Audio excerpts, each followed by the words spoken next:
We have a lot of smart people on this podcast, and today is no exception. For many, many years on Thursday mornings, this group of people gathered to analyze and assess and even BS a little bit about all things political. So every once in a while, we're going to bring them back together because we are in one of those areas, again, where everything is political and all decisions are impacted by whether or not we're going to have an election. So let me just start by reminding people about this group. Michael Kirby, kind of the accidental backroom boy. He graduated with a Bachelor of Science, a master's degree in mathematics, and a Doctor of Philosophy in Applied Mathematics. He was a professor of business administration. In the 80s, he was Secretary to Cabinet on Fed-Prov relations and was, of course, a key player in the repatriation of the Canadian Constitution. He went to the Senate, and he is remembered for a groundbreaking study on mental health, and that is just the barest of bones on his CV. Gerald Caplan, a master's in Canadian history, a doctorate in African history from the University of London, a longtime political activist with the CCF, which of course then became the NDP. He ran election campaigns. He led task forces on broadcasting and on learning. He worked in the field of health advocacy, and he too is an author. Hugh Segal, also a key political player on the Constitution, a history degree, ran governments in Ontario and Ottawa, an ad exec, sought office on several occasions, served as a senator, a university professor. He's an honorary captain in the Royal Canadian Navy, and an author. Wow, gentlemen, an impressive group of, or a list of credentials there. So let's just get started. There's so much going on. I want to get your view on the dueling conventions this past weekend, of course, and the conservative one. When we look at the Liberal one first, and I was reading all the coverage on it, that everything is on the table, everything is an imperative. We don't need to make any choices about things. Money is no object. And I read a line from Paul Wells and Maclean's, who said, despite all of this, he is concerned about the weightlessness of Trudeau liberalism. Yet, if you look at the polls, he's headed for a majority. So, Mike, do you want to start? Well, I didn't understand the weightlessness line, other than the fact that it's obvious the Prime Minister is clearly in better shape and significantly lighter than the leader of the opposition. So maybe that's what he meant by weightlessness. But the reality is that the Liberal convention was at least organized, unlike the NDP one, which had so many technological faults that you would really wonder if they could run anything. And unlike the Conservative one of a couple of weeks ago, which was unable to reach a conclusion other than rejecting the idea that climate change is real. It's hard to imagine in this day and age anybody doing that, but they managed to do that. And I think the one thing that was clear is that the sort of the big flag coming out of next Monday's budget will be related to early childhood learning and daycare in some form or other. The form that is will matter. Maybe we'll get into that later, but the form that is really does make a difference. But you know, ever since the last election, virtually every government in the country has been focused almost entirely on the pandemic, and they continue to be able to do so. So I think it's not one when you can look back and say, here's 10 or 15 or 20 things they did and a whole bunch of others they didn't, because it was only one priority. That was it. Yeah, and that's the thing. It's a distraction from everything for good or evil. Jerry, do you want to respond? What conventions? You didn't watch them? Well, I have this pact with Netflix, and if I leave them for more than 20 minutes, then I don't know what they do. They come and take my house away or something. I didn't even know how to watch them. I wouldn't have known where to find the damn things. And even as we talk now, I still don't know how I would have if I had wanted to, and I did not want to. Pamela, let me use that to jump to a different point. I've been deeply depressed by the country in the last year and a half. And I don't mean by the pandemic. I mean, of course, the reaction to the pandemic. I can't understand how we have managed to introduce partisanship into what seems to me, by definition, an objectively nonpartisan problem, because it is objectively a scientific problem, and that's how it gets solved. And I don't understand why there wasn't a call from the Prime Minister, who initiative it would have been, or from Jagmeet Singh, or from anybody else, to call some kind of war cabinet together that would be given the responsibility just for the pandemic and for dealing with it. And where you wouldn't have to do, as, forgive me, Hugh, for having to say this, as the Conservatives do, without 7 seconds of thought. If the Prime Minister says it, they disagree. And it doesn't matter what it is. And that's the answer, Mike, to your question about how they could say no to climate change. It's because the Liberals said yes to climate change. And that's a good enough reason for them to say no. I found it terrifically disappointing on the part of the official opposition, who one day could be, maybe even soon, could be the government. And I haven't a clue what they think government is, because they never act as if they're thinking about government. They're acting as if they're playing politics. This has been a question, Hugh, right from the beginning, which we manage in every Western country now to turn everything into a partisan issue. But why there was not some war cabinet, as Jerry says, struck at the time, somebody who could take it out of the hands of the Prime Minister of the day, the Premier of the day, Theresa Tam, we need all that input and we need their advice. We could have used some help from emergency measures in terms of rolling out this stuff, because that's not what scientists do well. But we did seem to approach it in a way that left it vulnerable to this kind of partisan response. So, Pam, I think where we find ourselves is really looking at the intrinsic characteristics of the major parties and how they connect with this particular crisis the country's facing. Justin Trudeau got elected as the ultimate aspirational prime minister.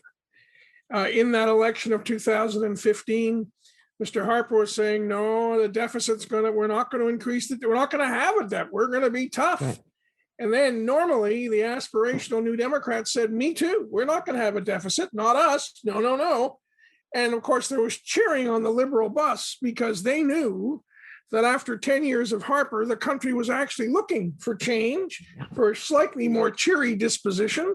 And because the Liberals had committed to spending, wait for it, $10 billion, so as to give the economy a punch, they then began to gather up all those votes, which is how you go from third place in an election to first place with a majority, which is not a normative transition in Canadian electoral politics. And now, of course, the parties are doing the same. Part of why I think Mr. Trudeau did not do what Jerry suggested he might have done, and I think Jerry is right, is because if you're an aspirational leader, you do not want to create complex contexts in which the aspirational proposition can float free. So having done that, having forced the provinces and other administrative units in the country to work in a coherent way, as would have been done in a war circumstance, would have produced too much difficulty in the aspirational frame of reference. And the Conservatives have now, because of their lack of unity and focus, they have replaced the aspirational option, which is now Mr. Trudeau's, what I call the disputational option. They will dispute anything, right? So just imagine this. They have the insanity to dispatch Pierre Poilievre to attack Mark Carney for showing up at a Liberal meeting, right? And saying nice things about the Liberals, as if anybody in the country thinks that had he shown up at a Conservative meeting and said nice things about the Conservatives, the Tories wouldn't have thought this is the best thing since sliced bread. Yeah. So it has no credibility at all, but it's because they have retreated into the disputational mode rather than as Jerry suggests, and I think is legitimate expectation on the part of the voters, here's what we think government could be doing better than what it's now doing, and here's how we would propose to do that. None of that is on the table. Zero. I think that's a really good analysis of why he did what he did and why he did not do that. But there's the other assessment, which is the prime minister, and apparently, a lot of us I think didn't get how serious this was. You go ahead. In the very first place, didn't close borders, didn't respond, just started throwing money at problems, which most people kind of agreed with.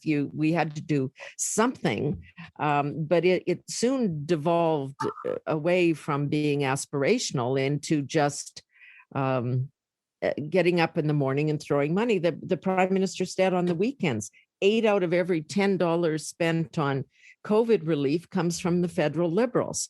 Well, last time I checked, $10 out of $10 actually comes from the taxpayer, not. But Pam, I think you're right, but you're dealing with two different issues.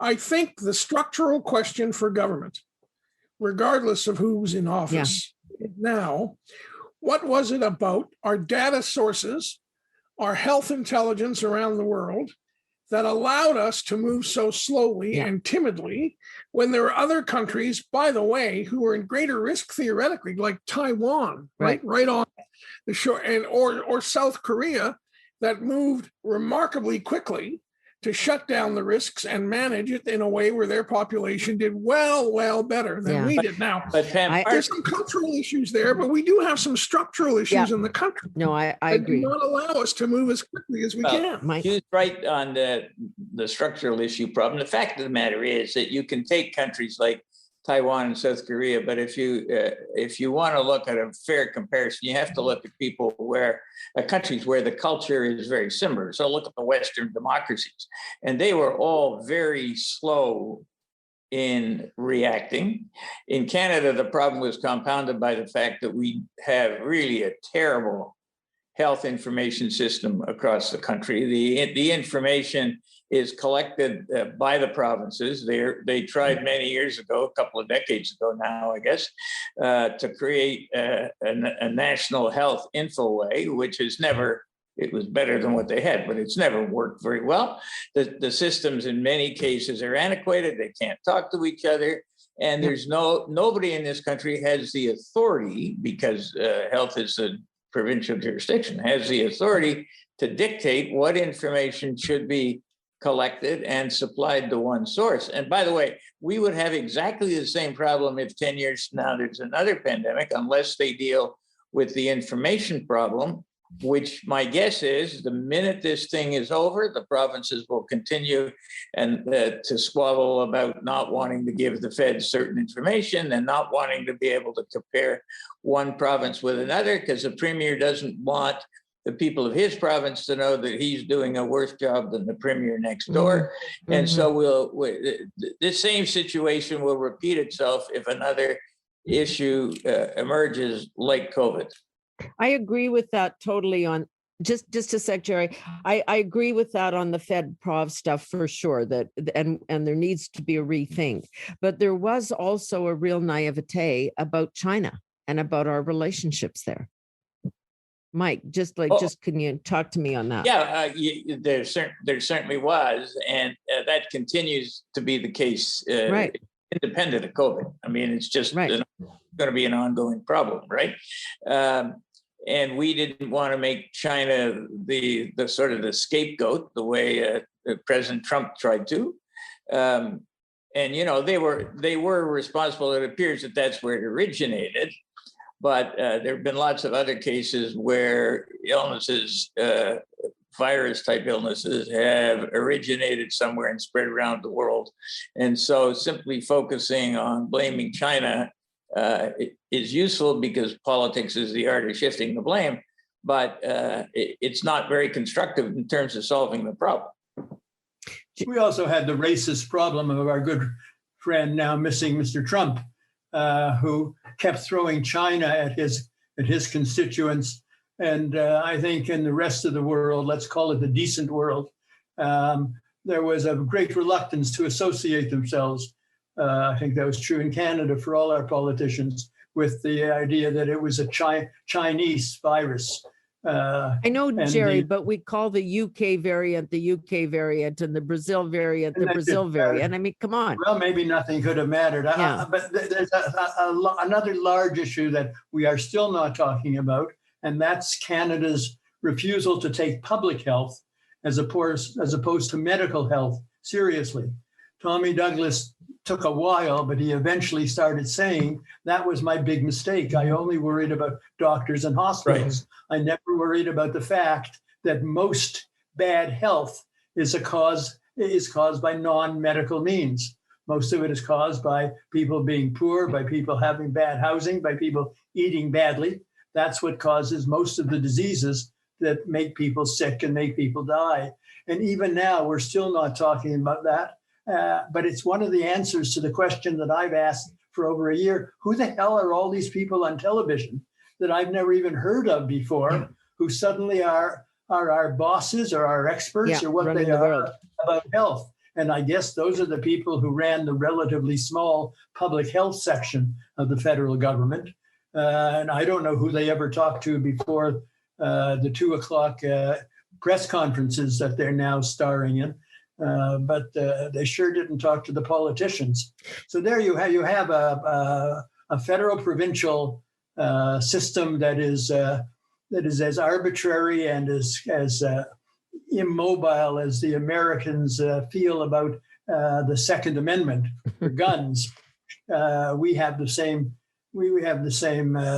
dogma about federal provincial relations. And as long as you have a few premiers like my favorite, the Premier of Alberta, you're going to have division and you're going to have disagreement and you're going to have political games playing instead of cooperation. Hugh, we have this Fed province. Jerry's quite right. This is our, claim to fame, and it separates us, and it's a unique system. But as it turns out, it's not working. It's just not working very well in terms of jurisdiction and who's in charge of what. And as Jerry says, who are these people that have become television stars every day? I'm sure they have expertise in their field, but should they be running how the country functions, whether stores are open, whether schools are open or closed?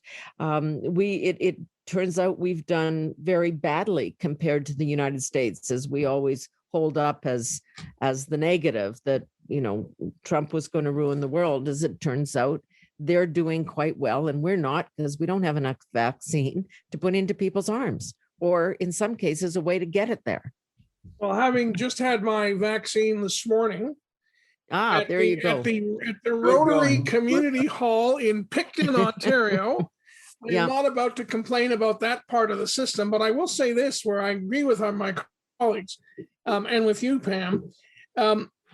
Federalism has always put fairness and equity ahead of efficiency and rapid delivery. I mean, it's just one of the natures of federalism. There are many good things, but there's some bad things about federalism, number one. Number two, you do not need to impose the Emergency Act, which is the replacement of the War Measures Act, to actually build new structures between the provinces around health emergencies. Yeah. We have a series of provincial jurisdictions. For example, if I get caught speeding in British Columbia and I give them my Ontario driver's license, that's okay. I'll still have to pay my speeding fine, but I will have given them an Ontario, because there's an agreement between the provinces to recognize each other's. We can structure agreements between the provinces and Ottawa under the structure of the federal system that says, in the event of the following kind of emergency, these new authorities will be in place, and everybody agrees to that. And you do that before the emergency hits. That's the sort of thing that we need to take as a learning from what we've all been through now and apply it in a structural way to make sure we don't go through this kind of lack of coherence, lack of information sharing. And we have to make some of the obligations, in fact, quite statutory.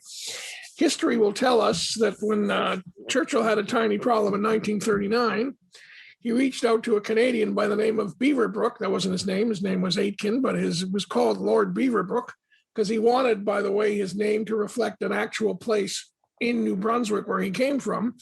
Yep. And he was given unbelievable authority. Now it's a unitary government in the UK, so it's different. First on food production, then on producing the very fighter aircraft, which are going to fight off the Nazis and win the Battle of Britain. But he had to do that in order to break out of the existing systems to get something to happen quickly. We have to apply the same creativity and be prepared to vest authority in people who have the skill set and the experience to execute, so they're not constrained by the problems we've all been talking about, which have gotten in the way of an efficient and effective both disease management side on one hand and vaccine delivery system on the other. And look, but I'm going going to hint of that happening over the last year and a half, has there? Not that I've seen. No, it hasn't. I don't think so, No. Jerry. I think we've been dealing with different authorities. I mean, you were talking about your driver's license. I mean, where I work in Ontario in the Senate of Canada, I need an Ontario health card to have access to a vaccine. Now, I came home to Saskatchewan. I've got my vaccine here. I'm happy as a clam about this. I'm very, very relieved that I've got that. But these are the basic kinds of things. If you work in a province and you're there, you should be able to get the vaccine wherever you are in our so-called national healthcare system, which isn't. If the mayor of Miami can say, when they began doing mass inoculations in that city, I don't care where anybody who happens to be here comes from. Yeah. The more people who are vaccinated, the healthier it'll be for all of our residents. I don't even care if they're American citizens, right? The mayor of an American city can do that. The notion that you can't get a vaccination in a province without a local provincial health insurance card is wacko. Yeah. Because it it's seems crazy to have the highest levels of vaccination as possible. Okay. Mike. Hugh's right. It's completely wacko, but so you have to say is why are we there? We're there because the one thing provincial premiers of all parties in all regions of the country zealously protect is what they regard as their jurisdiction. Yep. So, and since healthcare is theirs, they are automatically going to go against the federal strategy. Now, it would be an interesting thing. And I've often wondered why federal governments on occasions, and this would be a perfect example, why they simply didn't go ahead and set up a system and in effect impose it on the provinces and let the provinces take them to court, because it isn't at all clear to me that if it was a clear emergency that the Supreme Court would rule against the feds. They could easily make the argument, the court could, that this is an emergency and is not an ongoing shift in jurisdiction. But that assumes, Mike, that the federal government wants to do that. I mean, it's also very handy to say, we got the vaccine, and you can argue about whether they did or not, and then say it's the premier's fault if it's not being delivered or if it's... Exactly. That's what I said in terms of shifting the blame. The easy part is getting the vaccine. The hard part is distributing it. And one of the reasons we're behind the States, of course, is that the Americans and the British both had sources in their country that actually produced the vaccine. Right. And we didn't. A whole other issue, right? Which is another complete issue. But the fact is that going out and signing long-term contracts to get the vaccine is much easier than trying to vaccinate 10 million people in the province of Ontario. That's a very tough. Or get stuff to Wadena, Saskatchewan in a freezer, I often wondered, kind of in the back of my mind, that maybe we should have turned this over to Amazon in terms of delivering the service, because we laugh, but the reality is that Amazon delivers to every corner of this country all the time. And I'll tell you, they would have run a much better delivery system than any province has. But I think the implication that worries me most, Mike, from what you said, and I don't disagree with any of it, is that the politics of each province comes before the well-being of the entire country. And any politician could have stood up and I think made a plausible case, and if done right and with the support of the other provinces and the federal government, said, look, what one of you just said, this is absolutely unprecedented in the history of the human race. We don't know how this plays out. We don't know how it all gets done. That's why we all have to do it together and all have to find out what we can do best. And we aren't going to call shots on you if you bugger up your part, because any of us can bugger up our parts. And we've got to do it together. Am I being just, is my old age catching up? You are being Pollyanna, for sure. Well, then it's a hell of a country. Well, but there's a way to take that Pollyanna reference and Michael's view about the provinces guarding their own jurisdiction. We have an instrument. It's called the Canada Health Act, right? It hasn't been revised in years because governments don't want to open up the discussion for reasons Michael can brief us on in great detail. But the bottom line is we could revise the Canada Health Act and have a pandemic and emergency healthcare expectation put in that provinces will do the following things, will share information, will come together when the following conditions are deemed to have transpired by order in council. And if they don't agree to that, then we start docking money from transfer payments. Absolutely. Which the federal governments have done. Desperate to get $28 billion a year more from Ottawa when they're spending $32 billion a year on welfare systems, which are completely incompetent, punitive, and unconstructive, which is unrelated, but I thought I'd throw that. Mike, the feds have done that when they didn't like what provinces were doing about providing some private healthcare alternatives. They won some, they lost some in the courts on that one. Yes, that's correct. It's also true that the penalties were minuscule. I mean, the penalties wouldn't be enough to cause anybody to stop doing what they were doing. But you're right. But that's a very good example, Pam, because the pandemic would have been really easy to get the public everywhere in the country on side with one national system being nationally, because the issue you're referring to, when there was so-called extra billing in certain provinces, it was limited to certain provinces. And even then, it wasn't a gigantic amount. It was the principle that because the feds thought it was the thin edge of the wedge, which it in fact would have been. So they put a stop to it, and finally the public themselves wanted to stop. It wanted it to stop, so it stopped. But I think the chances of getting that kind of an agreement, the only way to do it, as Hughie said, is to do the Canada Health Act and make the changes to the Canada Health Act, which in a sense is what I said, what I meant when I said let the feds do something and enforce it. Just lay it on the provinces. Okay, I'm going to ask one example because it's going to be difficult post-pandemic, if there ever is such a time, to have the discussion post facto about federal intervention or changing the Canada Health Act. But we have been witnessing a crisis and a disaster in old folks' homes across this country, seniors' residence forever. The spotlight has been shone on it through COVID. We need national standards. We need national funding. Might that be the issue that allows people to do this? Jerry, do you want to start? Sure.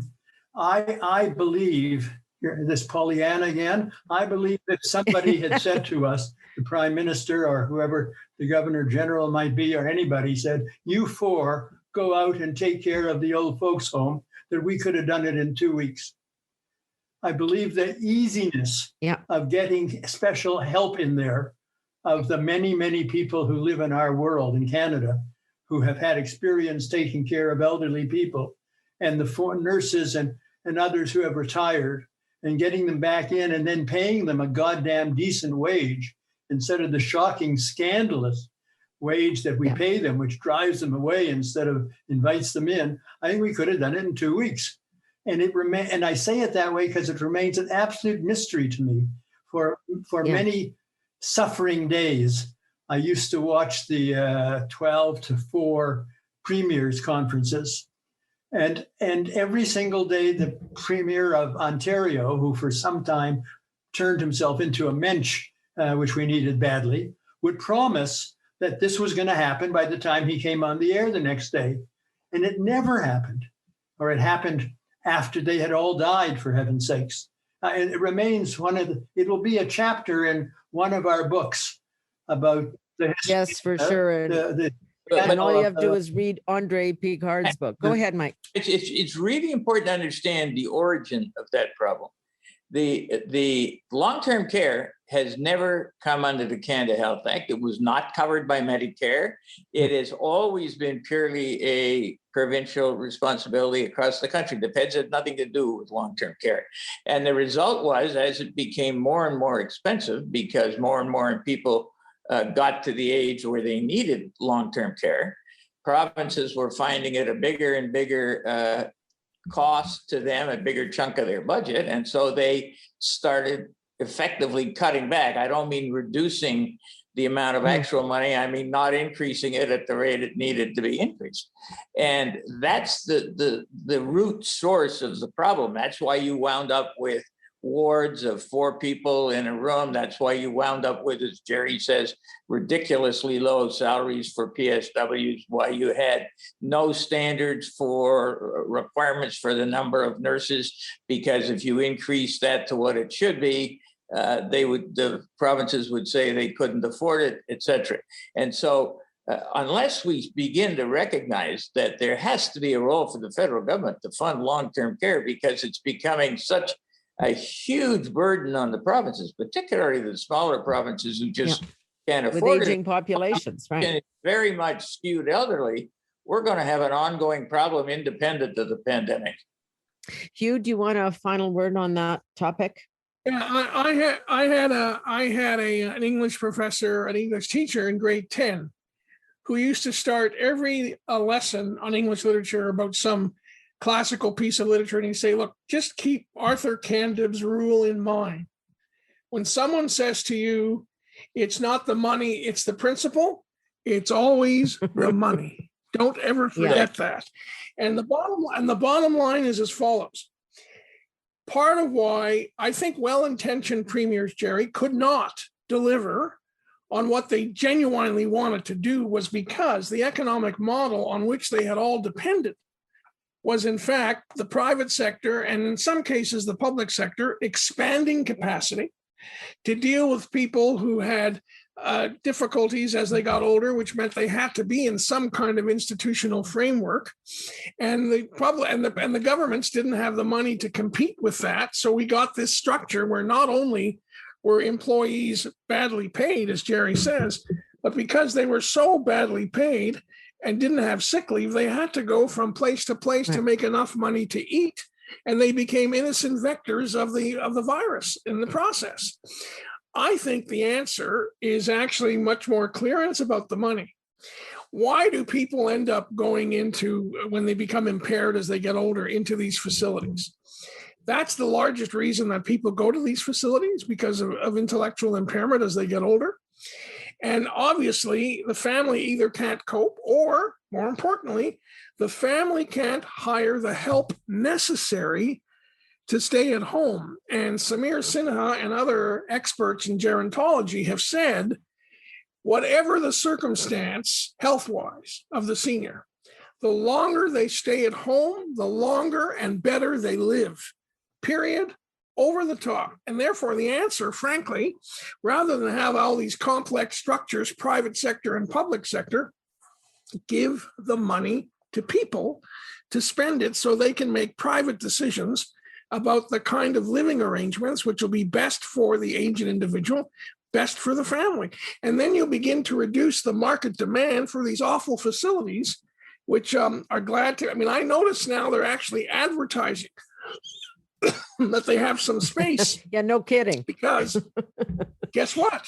Right? The market forces are, people are beginning to vote with their feet. So I think there's another option. There's actually a great research paper done at the Institute for Research on Public Policy about 3 weeks ago, which made an actual formal suggestion as to how you could fix the system by giving families the money they needed so they could make these choices in something other than an institutional setting. So is that the same answer, Mike, that we should be looking at on childcare or daycare or whatever we want to call it? Because the conservatives under Harper said, let's give the money to the family and let them figure out the decision. And the Liberals and the NDP want to say, no, let's fund places and systems. Well, I think that the funding places and systems has a lot of disadvantages, frankly, not the least of which, by the way, is that since Quebec still has $5. I think it's still $5 a day. They, 12, up to 12. that if you give a lot of money to the provinces, all you're really going to do in Quebec is allow them to save the money that they now spend on $12 a day daycare.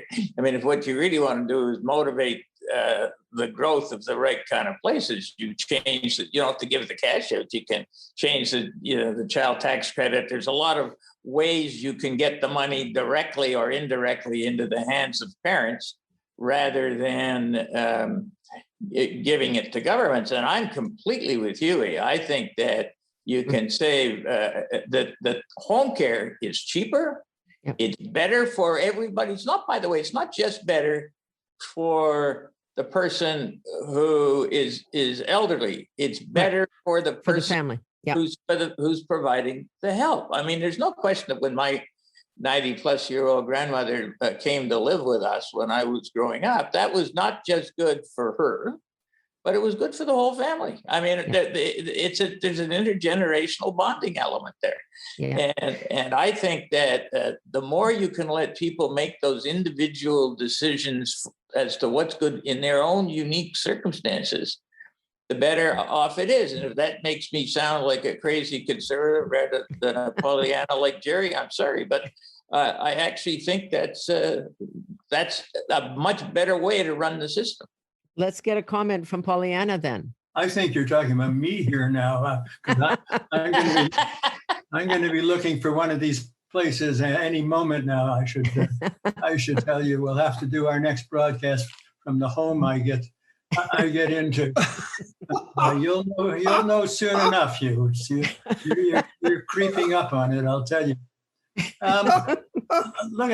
We're all in the same boat. That's one of the pluses of the whole pandemic. We're all in the same boat in terms of the lethargy it causes, the depression it causes, the fear it causes. That's one reason it should be easier to bring us together. We're also in the same boat about our families. I have two preschool kids who are making my son and daughter-in-law nutty as fruitcakes. They don't know what to do with them. And so they're all learning to scream together. And just to help you, Jerry, you meant preschool grandkids. Yes, I certainly did. Thank you. Yeah. Otherwise, you'd be too young to go to the home. Yeah. Yes. Sorry.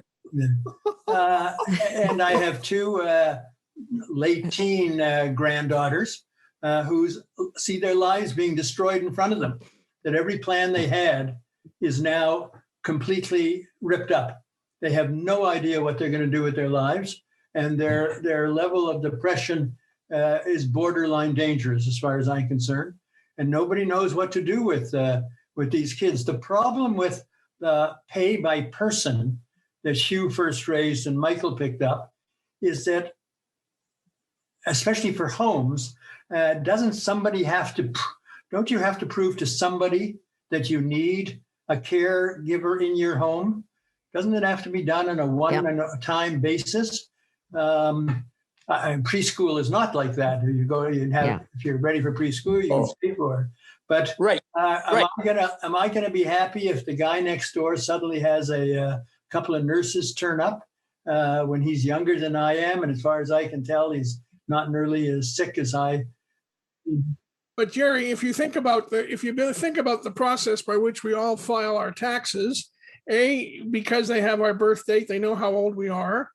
B, there are refundable tax credits for which means you get the money whether you're earning any money at all to help with whatever the costs may be. We do it for the GST tax, low income tax credit, and a whole bunch of other things. So the ability to set up a system whereby if you're of a certain age and if you have an income issue and your family wants to take care of you at home, you can apply for support. And that would be, I think, as automatic and discreet as any other relationship that we have with Revenue Canada. And that would be as good a way to spend some of the money that now goes into long-term home care as the other money now being spent. Jerry raised one point, though, which has to be addressed and is not really very difficult, Jerry. What you were saying is that there needs to be a test of some sort of medical Yeah. type test, Yeah. which determines whether you qualify for this help. Of course, you have to have that, but that's quite different than having the system run by, first of all, bureaucrats. The one thing bureaucrats cannot do is run a detailed delivery system. There's no detailed delivery system anywhere in the country, federal or provincial, which is run by a bureaucracy that's run well. So that's one reason why I'm where Huey is on this one. But I think obviously you can't have someone arbitrarily say, I want into the long-term care system. It's got to be tested that says you actually need it. But that's not a problem. You have to provide medical certification, as we do for a whole bunch of other things now. Exactly. Okay, before we wrap this up, and the idea in my head is that we've covered so much ground, but there's other stuff I want to talk about. But I think we should wrap this discussion up, and then we're going to start again and focus more on economic stuff. But the link will be the guaranteed annual income, or the universal basic income, as it's now being referred to. Hugh, this has been a baby of yours since the beginning of time. Are you any more optimistic, or is this just stuff governments promise on the eve of elections? So I am a little more optimistic. Let me first of all say that I think Canadians have seen circumstances during the COVID pandemic, which we have not seen ever, perhaps, certainly in peacetime. So when Jerry said, we're all in the same boat, well, that's a little bit aspirational, because actually we're not.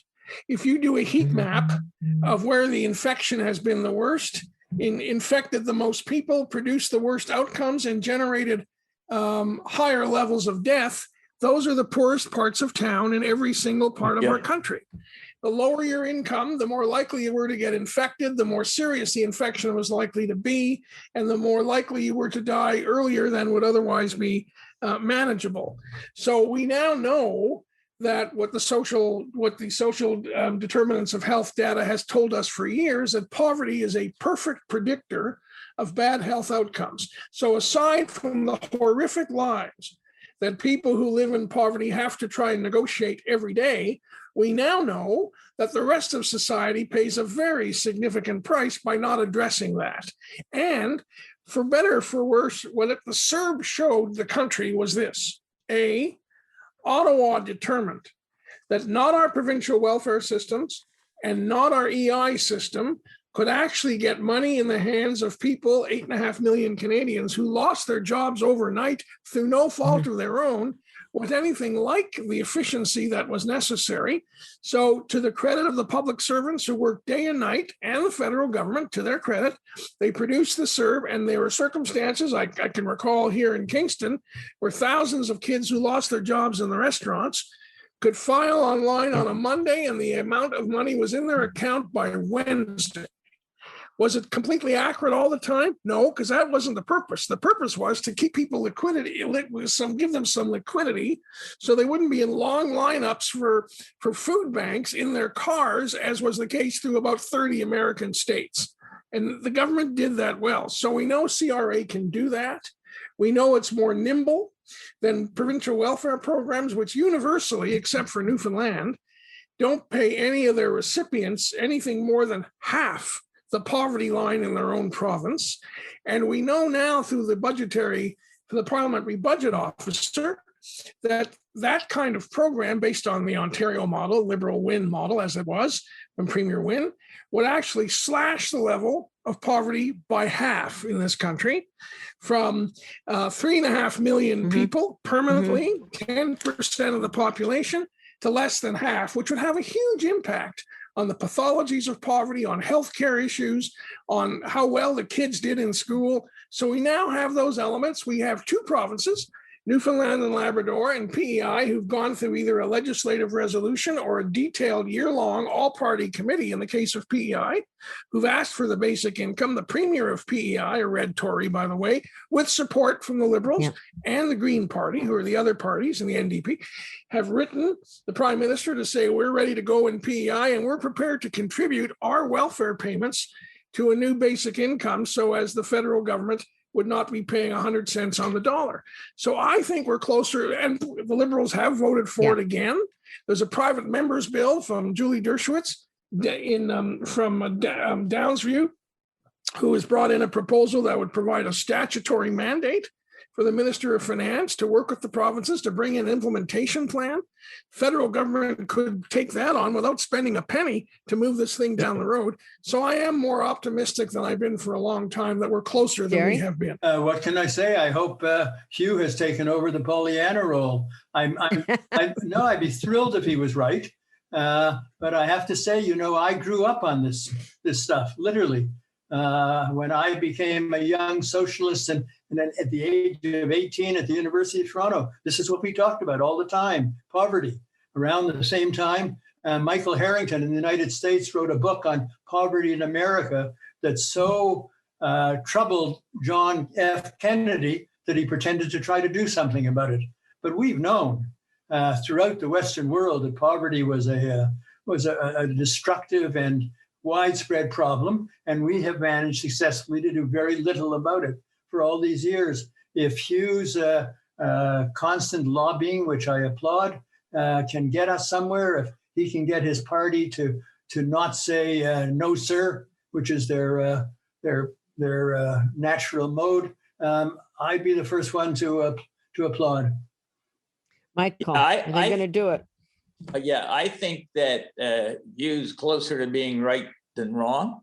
And the reason is because what the CERB established was it actually gave a real world example of what would happen if you tried some kind of a guaranteed annual income, universal basic income program. In the absence of that, so before we'd done CERB, all the arguments were purely hypothetical. There were those who said it would discourage people from working. There's no evidence that the CERB did that. There were the arguments that said, I don't want to pay my taxes to give to somebody who's then just going to sit around and not do anything. You heard none of that with respect to CERB. So the fact that there's now some evidence in Canada, very good evidence, that shows that it's a really good idea, makes me think that it's possible. Do I think it's going to happen in the next election? No, I don't. But I think that nevertheless, what's the nature of the argument has now changed in the sense that the people who are opposed to it now have to make up an argument that's not, they can't simply make up out of thin air, because if they make it up out of thin air, there's evidence that they're wrong. And so I think Huey is much more right than wrong on this one. Okay, that is a good place to take a break. What we're going to do, just because with podcasts, people can listen for a while, but we want to give them a chance to, take a break, feed their kids dinner, whatever, and then come back and we're going to focus a little bit more on other things economic, like budgets, for example. So my thanks to Michael Kirby and Hugh Segal and Gerald Caplan, and come back with us. We're going to have a part 2 on this one, but here's your chance for a break. Thanks for joining us.